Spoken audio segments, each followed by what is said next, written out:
Hey guys, this is Ori Styler here, and I'm here to talk to you about my favorite superhero of all time, the one, the only webhead, Spider-Man. Now, he is easily still Marvel's most popular superhero, even after characters like Iron Man and Captain America have seen somewhat of a glow up in the past 10 years, and yet none of them hold a candle to the old webhead in terms of sheer popularity.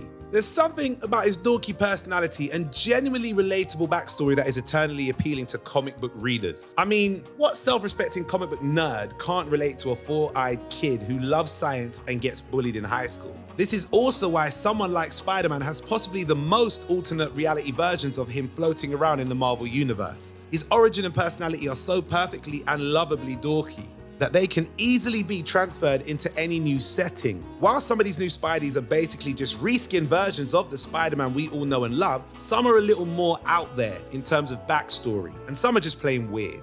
And if you didn't know that, not a problem. We at What Culture Comics have put together a list for you to enjoy of the 8 strangest alternate versions of Spider-Man.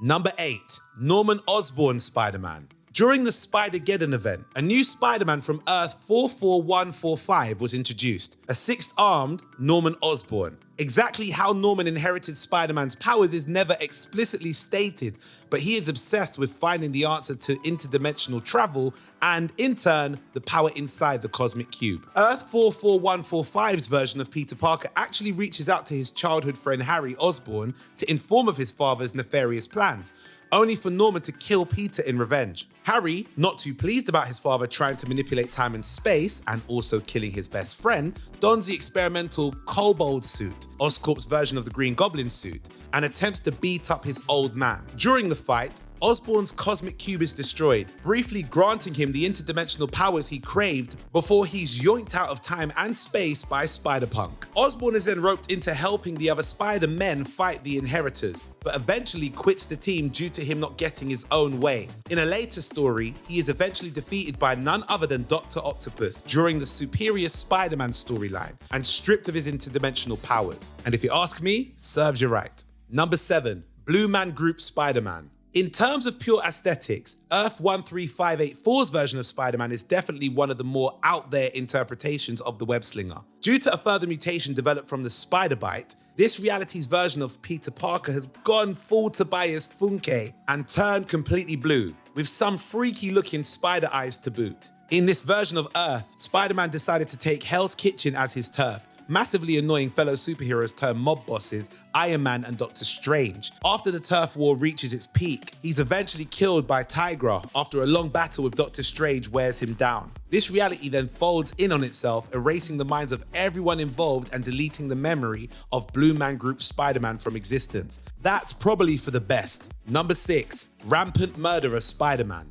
In issue 500 of The Amazing Spider-Man, we get to see what would have happened if Spider-Man were to have proceeded in killing Kraven after the murder of Kane.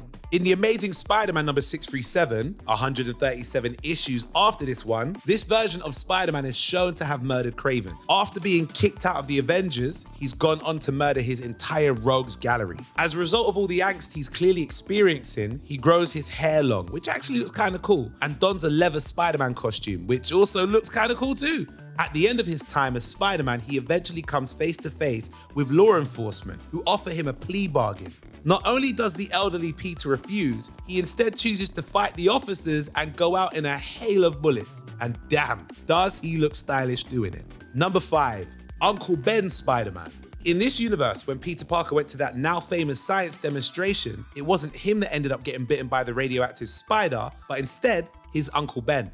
Ben operated as Spider-Man in this universe for quite some time, until the Emerald Elf, Earth 3145's take on the Green Goblin, killed both May and little Peter after discovering his identity. Then, his world is destroyed by nuclear warfare, brought about by Otto Octavius, which Ben only manages to survive by hiding out in a nuclear bunker. Then he teams up with Spider-Ham. With the help of Spider-Ham, Uncle Ben's Spider-Man saves the universe. You know, when I listen to that back, that actually sounds wacky.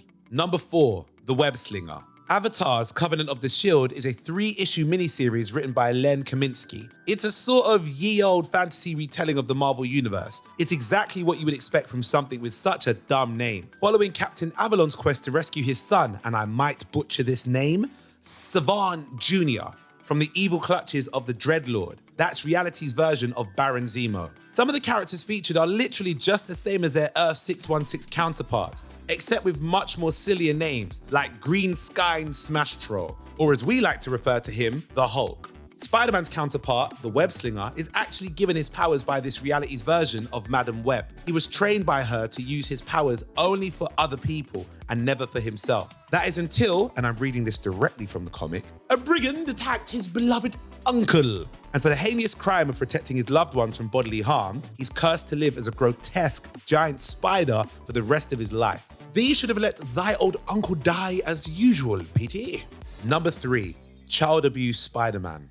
This one is definitely one of Marvel's darker turns. The Exiles, commonly associated with the X-Men, are a sort of dimension-hopping superhero team that really likes messing around with alternate realities and timelines. They're no strangers to weird and outlandish versions of Marvel's superheroes, but one of their tales is a little darker than the norm.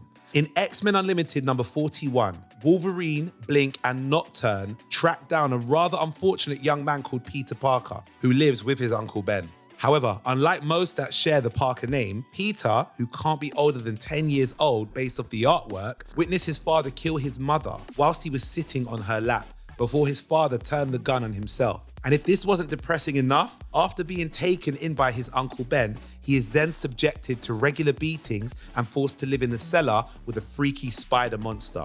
After the monster kills his Uncle Ben, he is rescued by Wolverine and company only to watch them murder the monster, who he deems to be his only friend. And the monster also bites Peter, most likely laying eggs in his throat or something.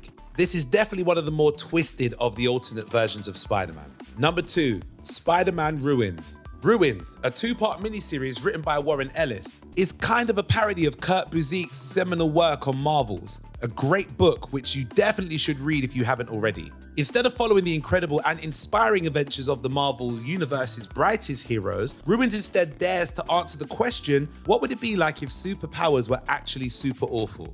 The story follows Phil Sheldon, a journalist for the Daily Bugle who decides to document some of the more unfortunate inhabitants of this universe. In his words, in this universe, everything that can go wrong will go wrong. He comes across monsters like the Hulk, who is now just a disgusting formation of tumors, and Nick Fury, who eats people, along with his friend Captain America. Peter Parker is probably the most unfortunate of the lot, which is really saying something. He contracts a rash from a spider bite, which then spreads across his whole body and eventually kills him, but not before visiting Phil Sheldon in person and infecting him, leading to his death at the end of the book. Talk about depressing Spider-Man stories. And number 1, Spider-Man Fairy Tales. Spider-Man Fairy Tales was a 4-issue miniseries featuring 4 new alternate versions of Spider-Man, all based on popular fairy tales such as Red Riding Hood and the African folklore tale of Anansi. It's all very tongue-in-cheek, meant to poke fun at both Spidey and the source material it's parodying. The final tale of the 4, however, is a little too faithful. Issue 4 is a retelling of Cinderella, with Harry and Norman Osborn filling the roles of the wicked stepsisters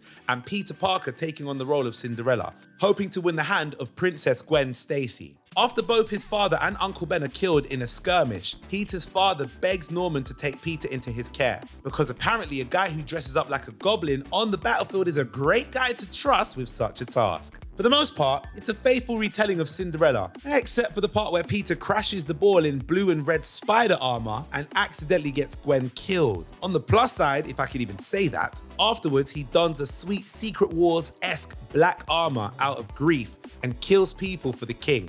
That one's a bit too Sheriff of Nottingham for me. And those are the 8 strangest alternate versions of Spider-Man. Are there any that you know of that I didn't mention? Let me know in the comments below. And don't forget to like and share this video and subscribe to What Culture Comics for more great content like this. You can also find me on Twitter at @AuriStyler, and that's spelt with an AU. And even if you don't, I will catch you next time on the next video. Take care and look after yourself. Peace.